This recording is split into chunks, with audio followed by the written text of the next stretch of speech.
Hi అండి. Welcome to డుమ్ని రంగోలి 39. ఈరోజు మీకు 11 చుక్కల ముగ్గు చూపించబోతున్నాను. ముందుగానే చుక్కలు పెట్టేసుకొని ఇలా డిజైన్ వేసేసుకుంటున్నానండి. ఇటువైపు 2 చుక్కలకి, మళ్ళీ ఇటువైపు 2 చుక్కలకి, మళ్ళీ కింద ఉండే చుక్కకి ఇలా డిజైన్ వేసేసుకొని మధ్యలో ఇలా డిజైన్ వేసేస్తున్నాను.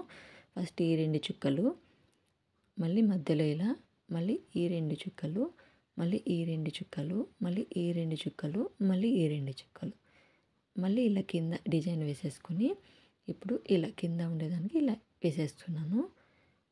ఇప్పుడు ఇలా అన్ని వైపులు ఇలాగే వేసేసుకోవాలండి. చాలా బాగుంటుందండి ఈ ముగ్గు. ఈజీగా వేసుకోవచ్చు, తొందరగా కూడా అయిపోతుంది. పండుగ రోజు ఈ ముగ్గు వేసుకుని దీనిపైన కలర్స్ వేసుకుంటే చాలా బాగుంటుంది. ఒకసారి ట్రై చేయండి, బాగుంటుంది.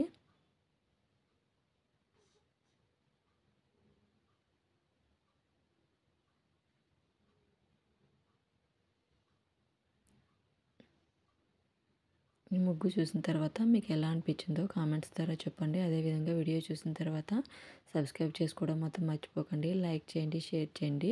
ఇప్పుడు మధ్యలో నేను ఇలా లింగం మాదిరిగా వేసేసుకుంటున్నాను. శివరాత్రి స్పెషల్ అన్నమాట, అందుకు. ఇప్పుడు కింద ఇలా డిజైన్ వేసేసుకుంటున్నాను.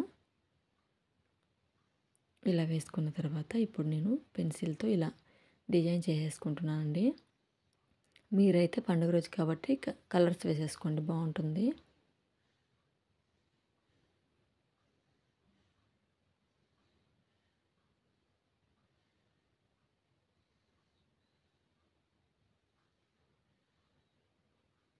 ఓకే అండి, థ్యాంక్స్ ఫర్ వాచింగ్.